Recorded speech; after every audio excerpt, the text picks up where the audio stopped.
Tentunainer, selamat sore. Selamat hari Rabu ya. Semoga hari kamu tidak kelabu.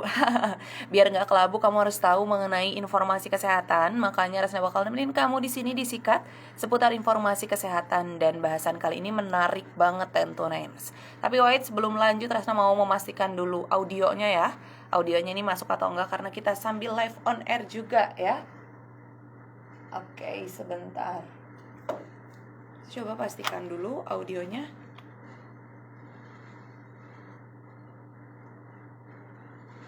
Oke, sudah masuk Tentunainers ya.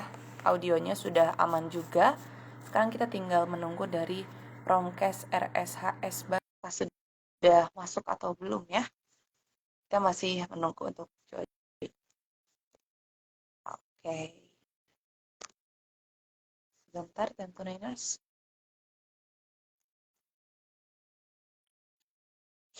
Oke, halo Ibu Tita, apa kabar Kak Tita? Semoga sehat ya. Dan Tentunainers, kali ini bahasannya seru banget, menarik banget ya, mengenai asuhan keperawatan pada pasien kanker. Bersama dengan Bapak Rudi Nugraha, Eskep Nurse, yang tentunya seorang perawat onkologi Pavilion Parahyangan di RSHS Bandung. Nah, ini sudah bergabung Promkes RSHS-nya.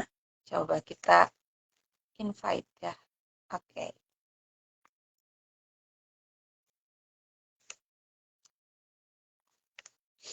Oke, kita tunggu dulu Tentunainers sebentar ya. Oke, tidak dapat bergabung katanya, kenapa ya kira-kira? Oke, kita coba pastikan lagi. Sudah mengirim.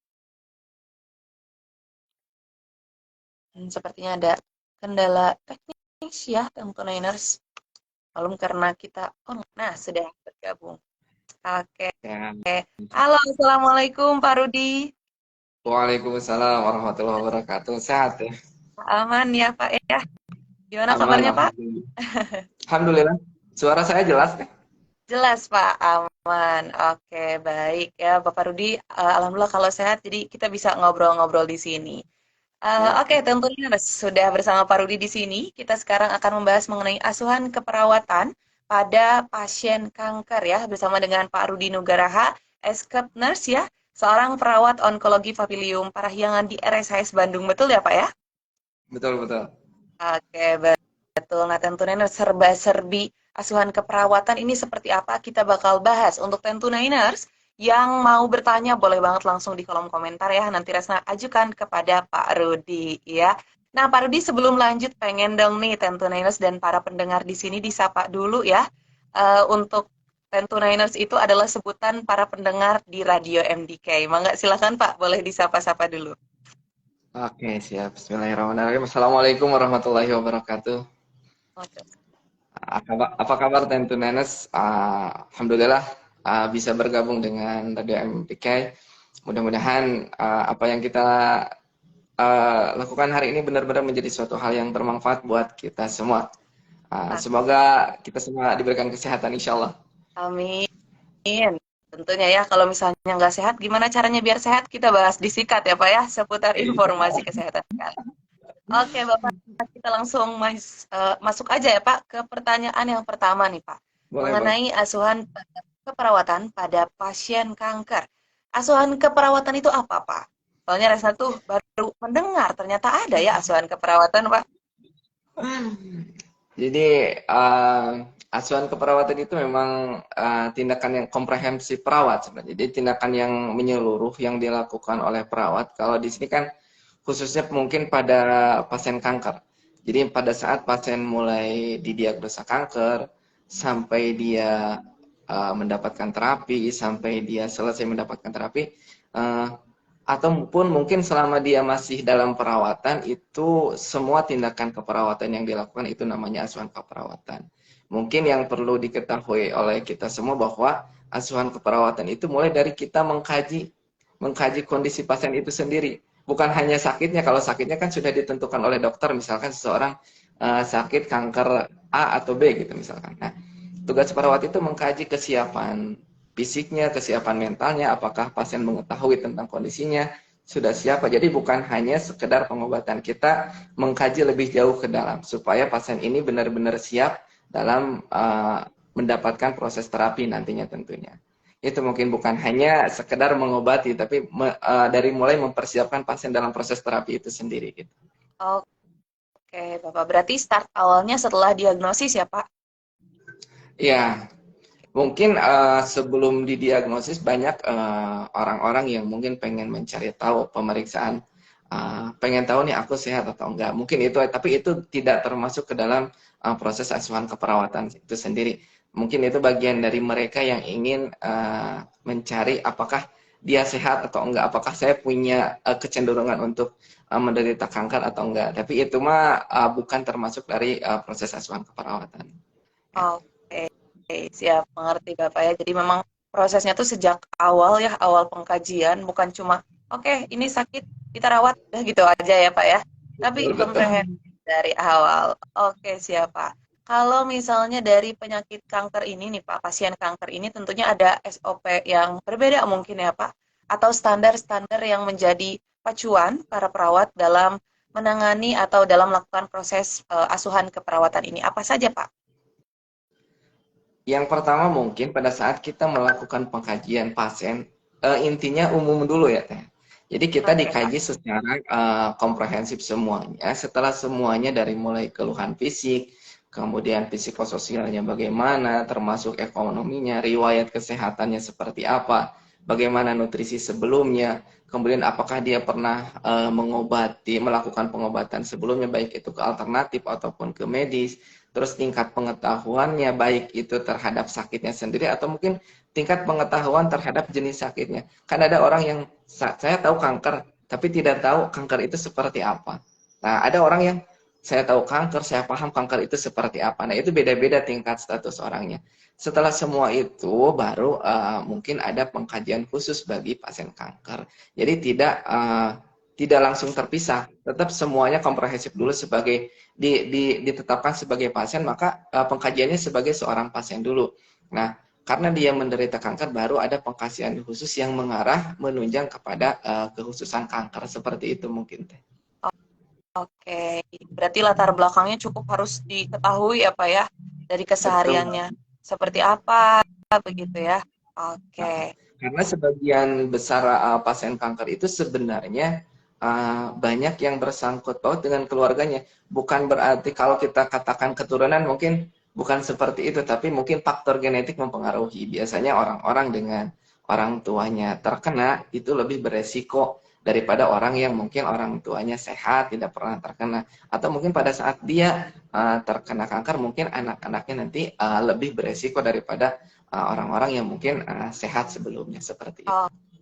oke, siap Bapak. Kalau boleh tahu nih Pak, Bapak udah berapa lama nih menangani pasien kanker khususnya di asuhan keperawatannya ini nih Pak? Alhamdulillah sebenarnya saya itu mulai berkenalan dengan kanker itu mungkin sejak 2000 pada saat Rumah Sakit Hasan Sadikin memusatkan kemoterapi itu kebetulan di ruangan tempat saya bekerja itu sekitar 2005 mungkin ya 2005 2006 gitu. Kita dipusatkan sebagai tempat pelayanan kanker dulu kebetulan di ruangan tempat saya bekerja walaupun mungkin sekarang sudah berpindah uh, pusat kankernya tapi pusat pelayanan kankernya tapi di ruangan tempat saya tetap masih melayani proses pemberian seperti kemoterapi atau pembedahan onkologi tetap diberikan. Oke, siap Pak. Pak, kalau ini Pak, kalau kan banyak nih perawat-perawat itu gitu Pak. Kalau untuk khusus menangani asuhan keperawatan pada pasien kanker berarti harus ada kehususan lagi gitu ya Pak, belajar lagi gitu. Karena mungkin kalau misalnya perawat tuh kan awalnya umum dulu gitu keperawatan. Kalau Betul, betul. kanker apakah khusus dulu atau bisa nih Pak? Siapa saja? Ah, mungkin pada dasarnya memang kalau di kita ya di rumah sakit kita memang untuk pelayanan tindakan-tindakan pada pasien kanker seperti kemoterapi atau radiasi ataupun tindakan lain yang berhubungan dengan kanker memang dikhususkan kepada level perawat yang levelnya sudah lebih biasanya level 3 atau level 2 yang sudah memiliki kompetensi artinya mereka sudah dilakukan pelatihan seperti pelatihan kemoterapi, radiasi ataupun onkologi dasar seperti itu. Jadi tidak serta-merta lulus bisa langsung melakukan penanganan gitu ya. Memang mungkin agak harus ditambah informasi mengenai hal ini supaya ya seperti tadi, karena komprehensif ini, karena penanganan pasien kanker itu bukan hanya sekedar mengobati tadi, karena psikisnya mungkin tidak setiap orang pada saat disampaikan kepada mereka Anda menderita kanker, dia bisa serta-merta menerima. Beda dengan misalkan Anda menderita batuk pilek misalkan, atau menderita demam, mungkin orang, oh ya udah saya tinggal mengobati. Tapi pada saat disampaikan kepada seorang penderita Anda menderita kanker, mungkin tingkat stresnya berbeda, tingkat penerimaannya berbeda. Bahkan mungkin seorang yang pengetahuannya mungkin minim dan hanya tahu bahwa prognosisnya mungkin tidak baik atau kurang baik, mungkin dia langsung stres, bahkan mungkin tidak mau menjalani pengobatan gitu. Seperti itu. Oke, siap. Benar ya Pak, karena di awal-awal tuh memang proses penerimaan apalagi kanker yang, ih, gimana nih, ini gimana gitu. Cukup takut juga ya, Harisma juga ngedengar kata-kata itu. Oke, ada ini nggak Pak selama kurang lebih berapa tahun ya? Dari 2005, 10 Berarti tahun kurang lebih? 18 tahun ya, benar. Lebih Oh, dari 10 tahun ya. ya, ya, lebih dari 10 tahun berarti. Ada cerita-cerita menarik nggak Pak nih saat menangani pasien gitu ya dalam proses asuhan keperawatan pasien kanker ini Pak? Banyak cerita menarik, tapi mungkin hal yang paling menarik karena kebetulan kita sebagai seorang muslim ya Teh ya, pasien-pasien ya muslim yang menderita kanker itu lebih cenderung jauh lebih taat kepada peningkatan ketaatannya jauh lebih besar. Mereka banyak yang di saat kondisi sakitnya udah misalkan dengan tumornya yang berat, sakitnya yang memang pada saat pengobatan pun banyak efek samping, dan mereka itu saya pikir menjadi pelajaran khususnya buat saya sendiri. Tingkat ketaatannya jauh mungkin kalau dibandingkan dengan kita-kita yang sehat gitu. Mereka lebih bersyukur, lebih bersabar, dan mereka lebih banyak mendekat, lebih banyak lidahnya, lebih banyak zikir daripada mungkin kita yang sehat. Mungkin seperti itu. Hal yang paling menarik yang mungkin bisa saya sampaikan. Mudah-mudahan ini jadi renungan buat saya sendiri dan buat kita semua. Jangan sampai harus menunggu sakit dulu untuk menjadi seorang yang lebih taat gitu mungkin ya. Wow, menarik sekali ya Pak ya. Jadi kayak seorang perawat kan mengayomi pasiennya gitu. Ini kayak pasien mengayomi perawat, ayo kita taat lebih taat. Oh, mungkin ya Pak jadinya. Jadi Jadi saling. jadi renungan dan pelajaran buat kita insya Allah. Ah, betul, menarik Pak. Oke, mungkin ada hal lain Pak yang perlu kita ketahui mengenai asuhan keperawatan pada pasien kanker ini.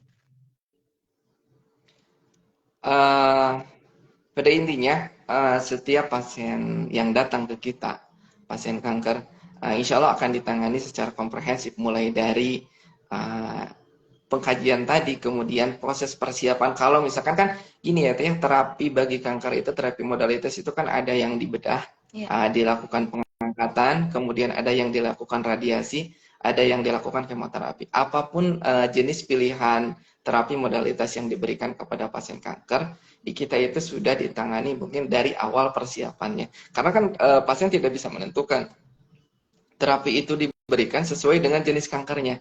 Jadi ada yang jenis kanker itu bisa dibedah, ada yang itu harus di kemoterapi, ada yang harus di radiasi, atau yang harus di mix. Misalkan kemoterapi dengan pembedahan, kemoterapi dulu bedah, baru kemudian dibedah, atau dibedah dulu baru kemudian di kemoterapi. Nah insya Allah di kita itu akan dimulai dari mulai persiapannya sampai mungkin selesai tindakan pemberian terapi modalitas itu sendiri. Bahkan setelah itu kan kita harus melakukan kontrol untuk dicek apakah sudah bersih semuanya ataupun masih ada. Kemudian ada tindak lanjut dari semua itu. Jadi insya Allah Wah, mudah-mudahan pasien-pasien kanker ini sehat-sehat lah insya Allah. Gitu, semangat aja. semangat pastinya nomor satu ya Pak.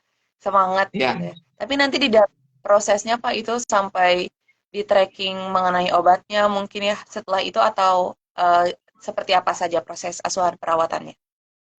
ya, betul. Selain kita mengkaji yang tadi bagaimana fisik, bagaimana psikososialnya, terapi yang diberikan oleh dokter kemudian juga sama. Kita persiapkan mulai terapinya. Kalau misalkan pemberian kemoterapi, maka kita sebagai perawat harus bisa memilih akses yang aman. Jangan sampai kita memilih akses yang mungkin bisa menyebabkan efek samping kemoterapi itu berakibat kurang baik juga bagi pasien. Jadi dari mulai pemilihan akses, pemberian itu sendiri sampai efek samping obat itu apakah diterima oleh pasien atau enggak. Itu jangan sampai pasien apa namanya, terkena efek samping kemoterapi sampai kepada pasien, kita tidak tahu. Jadi harus ada observasi, baik dari itu saat sedang pemberian ataupun setelah, karena efek samping itu tidak muncul, tidak serta-merta muncul sekarang diberikan, sekarang terjadi efeknya. Bisa jadi muncul mungkin hari ketiga, hari keempat, seperti itu. Wah, menarik sekali ya Pak. Berarti memang pengkajian mungkinnya observasi itu terus diulang-ulang gitu ya. Setiap saat selalu ada, bukan di awal aja ya Pak ya. Gitu. Betul, betul. Wah, menarik sekali nih Pak. Mengenai tema hari ini ya, mengenai asuhan keperawatan, ternyata memang sedetail itu, sekomprehensif itu gitu. Dan tentunya banyak sekali pelajaran yang bisa kita ambil khususnya ya. Tadi dari cerita-cerita Bapak gitu, yang tentunya pasien-pasien itu jadi pada taat gitu ya, lebih taat khususnya yang beragama, khususnya muslim mungkin ya Pak, seperti itu. Nah, karena sudah di penghujung acara mungkin ya Pak, kita sudah banyak sekali informasi yang didapatkan, menyegarkan pada sore hari ini. Boleh Resna minta closing statement mungkin ya dari Pak Boleh. Rudi, boleh baik berupa advice atau tadi reminder lagi kepada Tentunenes dan pendengar di sini atau apapun itu. Mangga silakan Pak. Baiklah. Eh, para pendengar Tentunanas, tentu penyakit kanker ini merupakan penyakit yang mungkin tidak bisa serta-merta kita terima. Akan tetapi, apapun itu, siapapun yang mungkin menderita, diberikan ujian oleh Allah dengan penyakit ini, bersemangatlah. Insya Allah, pasti banyak kebaikan dari semua ini. Semangat, pokoknya mah, apapun yang Allah tetapkan itu akan lebih baik buat kita. Semoga setiap pasien-pasien kanker yang setelah ini Allah berikan kemudahan untuk sembuh, insya Allah. Allah, amin, amin tentunya ya. Terima kasih banyak Pak Rudi ya, udah ngobrol-ngobrol di sini, sudah berkenan ngobrol gabung membahas mengenai asuhan keperawatan pada pasien, Pak. Semoga kedepannya segala urusannya dipermudah juga tentunya, karena kita dari tadi banyak membahas mengenai kesadaran-kesadaran akan sesuatu hal penerimaan yang banyak kita pelajari dari pasien kanker gitu ya, lewat cerita-cerita yang Bapak sampaikan tadi. Terima kasih banyak ya Pak. Sungguh segar Sama-sama. informasi sikat kali ini Bapak ya. Semoga sehat selalu ya Pak. Salam untuk rekan-rekan di RSHS Bandung. Mungkin Resna tutup ya Pak. Terima kasih banyak. Wassalamualaikum warahmatullahi wabarakatuh. Waalaikumsalam warahmatullahi wabarakatuh. Oke, wow, tentunya seru banget ya. Untuk hari ini bersama dengan Pak Rudi Nugraha S. Nurse, seorang perawat onkologi Pavilion Parahyangan di RSHS Bandung. Seger banget tadi bahasannya mengenai asuhan keperawatan pada pasien kanker, tentunya di mana eh, Pak Rudi juga tadi cerita bahwa orang-orang yang terkena kanker kebanyakan mungkin ya, khususnya yang muslim lebih bisa taat gitu, yang bahkan kita juga bisa lebih termotivasi gitu ya. Kita bisa lebih teredukasi. Terus juga kata Pak Rudi tadi ingat jangan menunggu sakit gitu ya untuk menuju ketaatan itu gitu katanya ya. Oke, tentu Renas tadi mengenai rincian seperti apa aja yang dilakukan secara umum di asuhan keperawatan pada pasien kanker. Seorang perawat itu secara komprehensifnya dari awal ya, ada proses pengkajian, kemudian juga nanti eh, pasien akan mengalami beberapa tindakan, baik itu kemoterapi, radiasi, maupun langsung pengangkatan ya, tentunya di mana itu akan dilihat prosesnya gitu ya sama seorang perawat. Gitu. Jadi kamu nggak akan sendirian, tentunya so buat kamu yang sekarang lagi fight untuk cancer gitu ya, semangat terus pastinya ya, semangat berjuang karena apapun nanti hasil akhirnya, yang dilihat adalah perjuangan kamu gitu ya, dimana prosesnya akan memberikan banyak pembelajaran. Terima kasih banyak tentunya yang udah bergabung di Sikat kali ini. Resna bakal save live ini ya. So buat kamu yang ketinggalan atau baru gabung, nanti bisa dilihat lagi. Resna pamit undur suara tentunya. Terima kasih banyak. Wassalamualaikum warahmatullahi wabarakatuh.